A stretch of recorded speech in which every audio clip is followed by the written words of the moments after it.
अपनी जीजा से ही प्यार कर बैठती है उसका काला नाग देखकर। और जो जीजा होता है वो अपनी साली से कहता है कि साली साहिबा तुम्हारा मन नहीं करता है मेरा काला नाग देखकर अपनी गुफा में काला नाग डलवाने का। अब साली जो है पहले तो हिचकिचाती है, लेकिन जब हर रोज हर रात को जीजा जो है उससे वीडियो कॉल पर उसको अपना काला नाग दिखाता है, तो जो साली होती है वो भी अपने जीजा के प्यार में इस कदर पागल हो जाती है। तो दोस्तों ये जो घटना है रिश्तों को ही शर्मसार कर देने वाली घटना नहीं है, बल्कि रिश्तों को तार तार कर देने वाली ये घटना है। आजकल दोस्तों ये जो अवैध संबंधों का सिलसिला जो चला है वो पता नहीं कहां जाकर रुकेगा और ना जाने कितने घरों की जिंदगी को ये बर्बाद कर देगा। तो दोस्तों इसलिए इस घटना को पूरा सुनिएगा, और अगर आप भी अपनी साली पे बुरी नजर रखते हैं तो ये वीडियो देखने के बाद आप भी सावधान हो जाएंगे। थोड़ा सा वक्त निकाल कर इस साली और जीजा की कहानी को सुनिएगा जरूर। तो चलिए दोस्तों इस घटना की शुरुआत करते हैं। दोस्तों राजेश जिसकी उम्र 22 साल की होती है और जो अपने माता पिता का इकलौता बेटा था, उसकी 3 बहनें थी। पहले तो जो राजेश था वो अपनी बहनों की एक एक करके शादियां कर देता है, यानी कि तीनों बहन की शादियां कर देता है। राजेश जो था वो मुंबई शहर में रहकर शेयर मार्केट और ट्रेडिंग का काम करता था, तो राजेश जो है बहुत ज्यादा अच्छा पैसा कमाता था।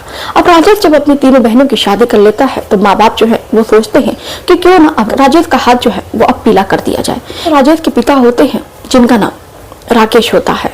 अब राकेश अपने बेटे राजेश की शादी इधर उधर खोजने लगते हैं।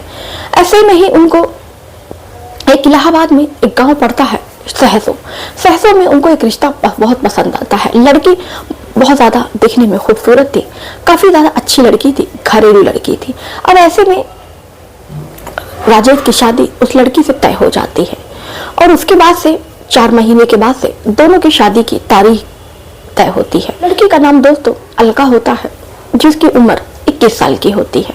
अब राजेश अलका की शादी हो जाती है। पति पत्नी का जो जीवन है शादी के बाद काफी ज्यादा अच्छी से गुजर रहा था। दोनों बहुत ज्यादा एक दूसरे से खुश थे।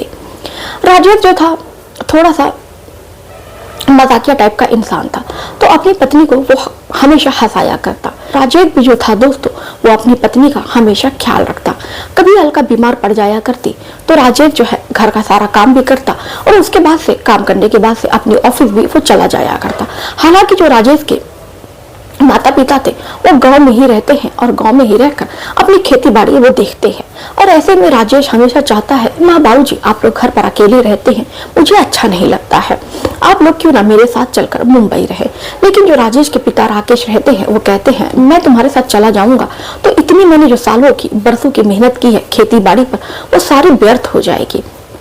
राजेश अपने माता पिता को समझाता है ऐसा नहीं है, अगर खेती बाड़ी की बात है तो क्यों ना हम लोग खेत को पट्टे पर दे दिया करेंगे, इससे जो आधी आमदनी होगी वो आपके पास रहेगी और आधी आमदनी जो खेत को देखेगा जो खेत को जोतेगा आधी आमदनी वो रखेगा।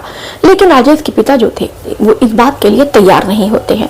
कहते हैं बेटा मैंने बचपन से यहीं पर सांस ली है, यही खेती बाड़ी कर कर मैंने तुम लोगों को इतने से इतना बड़ा किया है, ये खेत ही नहीं ये मेरी पूरी जिंदगी है, ये मेरी पूंजी है, मैं इसको छोड़कर मैं कहीं नहीं जाऊंगा। राजेश जब अपने पिता की ये बात सुनता है तो उसकी आंखों में आंसू आ जाते हैं। अब दोस्तों राजेश को ये बात समझ आ जाती है। फिर राजेश ने कभी अपने पिता से इस बात की उसने जिद नहीं की कि पिताजी आप मेरे साथ चलकर शहर रहिए। अब राजेश जो है अपनी पत्नी को अलका को ले जाकर मुंबई शहर में एक फ्लैट लेता है और दोनों वहां पर हंसी खुशी जीवन जो है व्यतीत करने लगते हैं। अलका की एक छोटी बहन थी जिसका नाम कुसुम होता है, जिसकी उम्र 18 साल की होती है और वो बीए की छात्रा होती है। अलका की जो छोटी बहन कुसुम रहती है, अक्सर अलका का जो पति था राजेश वो अपनी साली को फोन किया करता है। राजेश जो है वो अपनी पत्नी के बारे में कुसुम से हर वो बात शेयर किया करता है। यहाँ तक कि राजेश जो है अपनी पत्नी के बेडरूम की बातें भी कुसुम को बताया करता है। जब भी पूछती कि जीजा आप ये सब मुझसे क्यों बता रहे हैं, ये कहता है बताओ भला, अगर मैं तुमसे नहीं बताऊंगा तो भला मैं किससे बताऊंगा। तुम हंसकर कहती है अरे जीजा ये आपके और आपके पत्नी के बीच की प्राइवेट बातें हैं, आप मुझसे क्यों शेयर करते। तब राजेश कहता है मैंने तो सुना है कि साली जो होती है वो आधी घरवाली होती है, तो इसलिए मैं तुम्हें आधी घरवाली समझकर तुमको सारी जो बात है वो बता देता हूँ। अच्छा एक बात बताओ कुसुम, क्या तुमको ये बातें सुनकर तुम्हारे मन में गुदगुदी नहीं होती है, तुम्हें अच्छा नहीं लगता है। क्या तुम्हारा मन नहीं करता है कि तुम्हारा भी पति हो, तुम भी अपने पति के साथ ऐसा करो जैसा मैं कुसुम के साथ करता हूँ। तुम्हारी जो बहन है उसे तो मेरा काला नाग बहुत ज्यादा पसंद है। तुम्हारी जो बहन है वो अक्सर कई घंटे तक मेरे काले नाग की पूजा किया करती है। अब कुसुम जो है पहले तो ये सब बातें सुनकर शर्मा जाया करती है। दोस्तों यहीं से एक अवैध संबंधों की कहानी जो है शुरू होती है। अब जीजा जो है हर रात अपनी साली को फोन किया करता है और साली भी कहीं ना कहीं उससे बेकाबू थी अपने जीजा से इतनी गंदी बातें करने के लिए, क्योंकि कहीं ना कहीं जो कुसुम थी अपने जीजा से इस तरह की बातें करती उसको पानी निकल आता। इसीलिए तो हर रात जब भी उसके जीजा का फोन आता कुसुम जो है बड़े एक्साइटमेंट में अपने जीजा से घंटों घंटों बात किया करती। घंटों घंटों बात करने पर दोनों में वीडियो कॉल भी होने लगती है। लेकिन कुसुम का जीजा जो था वीडियो कॉल पे कुसुम को अपना काला नाग दिखाता है और उसके बाद से कहता है कि कुसुम मेरा काला नाग देखकर तुमको कैसा लगता है? क्या तुम्हारा मन नहीं करता है कि तुम उसकी पूजा करो अपनी बहन की तरह? तो कुसुम जो है वह कहती है कि ये देखने के बाद तो भला कौन लड़की होगी जिसका मन नहीं करेगा काले नाग की पूजा करने का।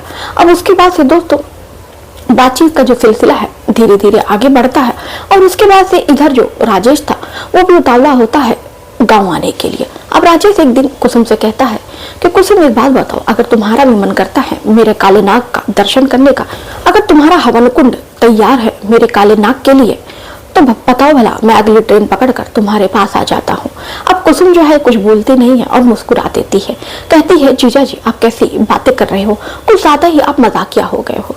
तभी उसके बाद से अलका कमरे में आ जाती है और राजेश से कहती है किससे बातें कर रहे हो, जरा मैं भी तो देखूं, और वो फोन ले लेती है।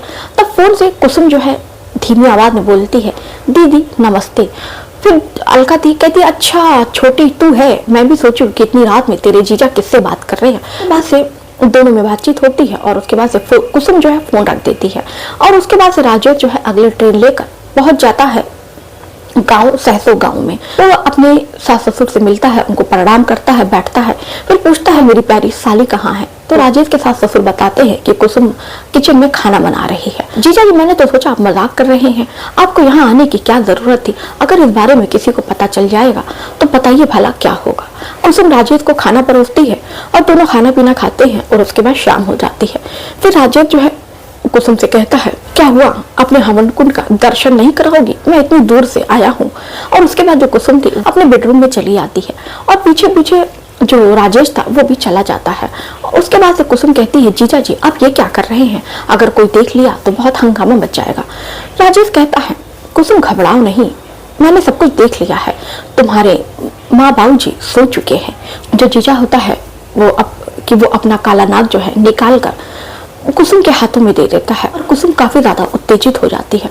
और उसके बाद से तो होता कुछ ऐसा है कि जो जीजा होता है अपनी साली का एक एक करके कपड़ा उतारता है, उसके हवन कुंड में वो अपना नाग डालता है और उसके बाद से दोस्तों वो कुसुम के साथ इस तरीके से ऐसा शारीरिक संबंध बनाता है कि जो कुसुम की वो चीखें निकाल देता है। उसी दिन अलका का फोन आ जाता है और अलका बताती है अपने पति से कि उसकी तबीयत जो है बहुत ज्यादा खराब है और वो सीढ़ियों से नीचे गिर गई है जिसके कारण उसका पैर टूट गया है। अब इधर जो राजेश था, राजेश का जो प्लान था अपनी साली के साथ वक्त बिताने का, वो धरा का धरा रह जाता है। अब वो कुसुम से कहता है कुसुम मुझे तुरंत ही बंबई शहर के लिए निकलना पड़ेगा। अब ये बात सुनकर उसकी आंखों में आंसू आ जाता है। राजेश जो था अलका को गले लगाता है और कहता है मुझे माफ कर दो, मैं अगली बार कभी छुट्टी लेकर तुम्हारे साथ वक्त बिताने जरूर आऊंगा। और उसके बाद से जो राजेश है वो जाने लगता है, तभी जो कुसुम है उसकी बाहों में लिपट कर वो रोने लगती है और कहती है कि जीजा जी आप मुझे ऐसे छोड़कर मत जाइए। तो जीजा कहता है कि ठीक है कुसुम ऐसा है तो एक काम करो, तुम अपना सारा सामान पैक कर लो और तुम चलो मेरे साथ बंबई शहर में। कुसुम कहती है कि जीजा जी मेरे घर वाले नहीं जाने देंगे। राजेश कहता है कि तुम इस बात की चिंता ना करो। राजेश जो है कुसुम के घर वालों से बात करता है कि अलका की तबीयत खराब है, मैं सोच रहा हूँ कुसुम को अपने साथ लेता जाऊं। ये सुनकर कुसुम के माँ बाप भी जो थे वो कुसुम को मना नहीं कर पाते हैं न जाने के लिए। उसके बाद से कुसुम जो है राजेश के साथ बंबई शहर में चली जाती है और उसके बाद से वो अपनी बहन की सेवा करती है और अपनी बहन की वो देखरेख करने लगती है।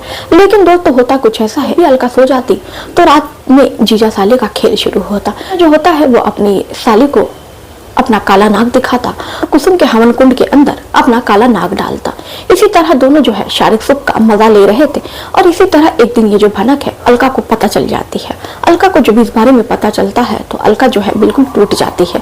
और दोस्तों फिर वो अपने पति से कहती है कि चलिए, मेरी बहन तो छोटी थी, उसकी उम्र बहुत कम थी, लेकिन आप तो मेरे पति थे, आपने ऐसा कैसे किया? तो मेरी बहन के साथ शारीरिक संबंध बनाने में आपको जरा भी लज्जा नहीं आई कि आप ये क्या कर रहे हैं? उसके बाद से राजेश जो है अपनी पत्नी से माफी मांगता है, लेकिन जो उसकी पत्नी है अपने पति से नाराज होकर वो घर छोड़कर अपने मायके चली आती है। तो दोस्तों इस घटना पर आपकी जो भी राय होगी अपनी राय कमेंट में करके जरूर बताइएगा। ऐसी घटनाओं के लिए दोस्तों मेरे चैनल को सब्सक्राइब कर लीजिए। मेरे इस चैनल पर ऐसी ही घटनाएं आती रहती है।